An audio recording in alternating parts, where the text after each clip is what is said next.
కూటమి అధికారంలోకి వచ్చిన తర్వాత తిరుమల తిరుపతి దేవస్థానం పాలన గాడి తప్పింది అన్న ఆరోపణలు డే 1 నుంచి వస్తూనే ఉన్నాయి. వాటిని ఎప్పటికప్పుడు ఖండిస్తూ వచ్చింది కూటమి ప్రభుత్వం. వైఎస్ఆర్ కాంగ్రెస్ పార్టీ తప్పుడు ప్రచారం చేస్తుంది అని చెప్పేసి కథనాలు రాసినటువంటి ఆంధ్రజ్యోతిలో కూడా ఈరోజు అవును టీటీడీ పాలన గాడి తప్పింది అని చెప్పేసి రాసుకొచ్చారు వాళ్ళు. ఎందుకు వాళ్ళు ఏం రాశారో ఒకసారి మీకు చదివి వినిపిస్తా, చాలా ఇంపార్టెంట్.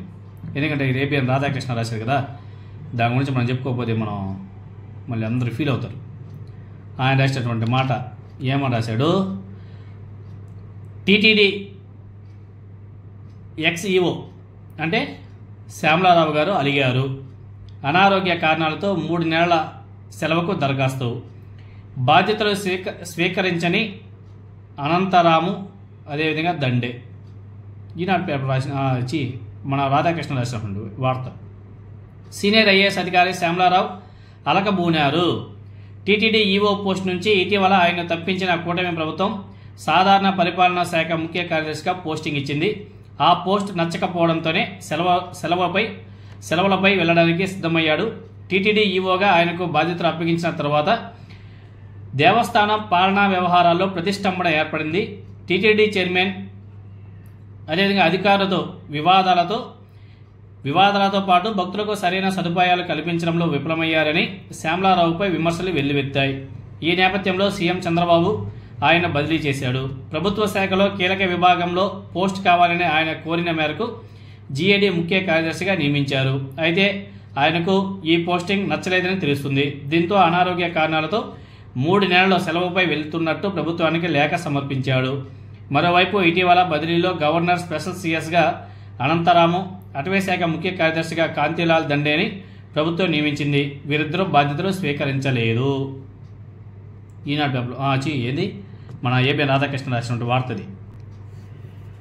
ఇప్పుడు ఎంత సింపుల్గా మొత్తం పాపం శ్యామలారావు గారి ఖాతాలో మూటగట్టి పంపించేందుకు గాను శ్యామలారావు గారు వచ్చిన తర్వాత టీటీడీ పాలనలో ప్రతిష్టంభన ఏర్పడిందని ఆంధ్రజ్యోతి రాసింది. భక్తులకు సదుపాయాలు కల్పించడంలో విఫలమయ్యారన్న విమర్శలు వెల్లువెత్తాయి అని రాయడం ద్వారా మొత్తం తప్పులన్నీ శ్యామలారావు వల్లే జరిగాయని చెప్పేసి చెబుతుంది రాధాకృష్ణ ఆంధ్రజ్యోతి. అంటే తప్పులు జరిగాయి, కూటమి ప్రభుత్వంలో తప్పులు జరిగాయి. ఆ జరిగిన వాటన్నిటిని కూడా ఐఏఎస్ ఆఫీసర్ శ్యామలారావు గారి మీద నెట్టేస్తున్నారు. ఒకవేళ ఆయన వల్ల ప్రతిష్టంభన ఏర్పడి ఉంటే 2024 జూన్ నుంచి ఆయన ఎందుకు అక్కడ ఉంచారు? ఎందుకు అప్పుడే తప్పించి భక్తుల బాధలను తీర్చలేకపోయింది ఈ కూటమి ప్రభుత్వం? అసలు మొత్తం ఈవో హవా నడుస్తుంటే టీటీడీ చైర్మన్ బిఆర్ నాయుడు గారు అంత బలహీనుడా, అంత సైలెంట్గా ఉన్నాడా? అంటే ఇప్పటి వరకు జరిగినటువంటి తప్పులన్నీ శ్యామలారావు గారి ఖాతాలో వేసినటువంటి కూటమి ప్రభుత్వానికి మట్టి అంటకుండా చేస్తున్నట్టు ఉంది ఈ వ్యవహారాన్ని కూడా చూస్తుంటే. ఒక సంవత్సరం తర్వాత కొత్త ఈవో సింగాల్ గారి మీద కూడా ఇలాగే రాస్తారేమో అన్న అనుమానాలు కూడా వ్యక్తమవుతున్నాయి. అంతా అధికారులదే తప్పు అయితే సరిచేయాల్సినటువంటి సీఎం చంద్రబాబు నాయుడు గారు, అదేవిధంగా టీటీడీ చైర్మన్ బిఆర్ నాయుడు గారు ఏం చేస్తున్నట్టు?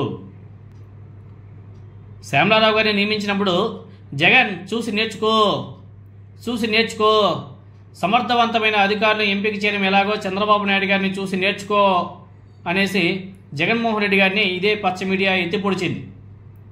మామూలు కూడా కాదు. ఇప్పుడు చూస్తే ఆయన ఫెయిల్ అని చెప్పేసి ఈ పచ్చ మీడియా రాస్తుంది. ఎవరు? శ్యామలారావు గారు. ఆయనే ఫెయిల్ అంట. ఆయనే అప్పుడు జాకెట్ పెట్టి పైకి లేపారు, ఇప్పుడు ఆయన ఫెయిల్యూర్ అంట.